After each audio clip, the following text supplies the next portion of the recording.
নমস্কার বন্ধুরা, আপনিও কিন্তু পেতে পারেন 10,000 টাকা মাসে পেনশন যদি আপনি ইউনিফাইড পেনশন স্কিমে অংশগ্রহণ করে থাকেন। যেমনটা দেখুন, কারা 50% নিশ্চিত পেনশন পাওয়ার যোগ্য। সো এই ভিডিওতে ডিটেলে এই সম্পর্কে আলোচনা করব। ভিডিওটি অবশ্যই শেষ পর্যন্ত দেখুন।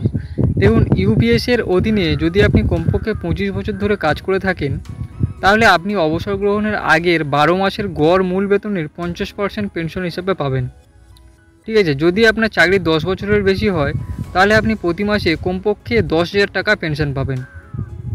সুতরাং আপনি যদি 10 বছর চাকরি করে থাকেন, তাহলে কিন্তু আপনার পেনশন 10,000 টাকা মান্থলি হতে পারে। ঠিক আছে, ইউনিফাইড পেনশন স্কিম হলো নরেন্দ্র মোদী সরকারের গত বছর ঘোষিত একটি নতুন কেন্দ্রীয় পেনশন স্কিম। অর্থাৎ এটি একটি কেন্দ্রীয় সরকার পরিচালিত একটি স্কিম, যেটি হচ্ছে ইউপিএস নামে পরিচিত। 1 এপ্রিল থেকে চালু হতে যাওয়া এই স্কিমটি লক্ষ্য সরকারি কর্মচারীদের একটি নির্দিষ্ট পেনশন সুরক্ষা প্রদান করা। জাতীয় পেনশন সিস্টেম অর্থাৎ এনপিএসের অধীনে এই স্কিমটি মূলত কেন্দ্রীয় সরকার কর্মচারীদের জন্য তৈরি, তবে ভবিষ্যতে এটি রাজ্য সরকার কর্মচারীদের জন্য সম্প্রসারিত করা হতে পারে।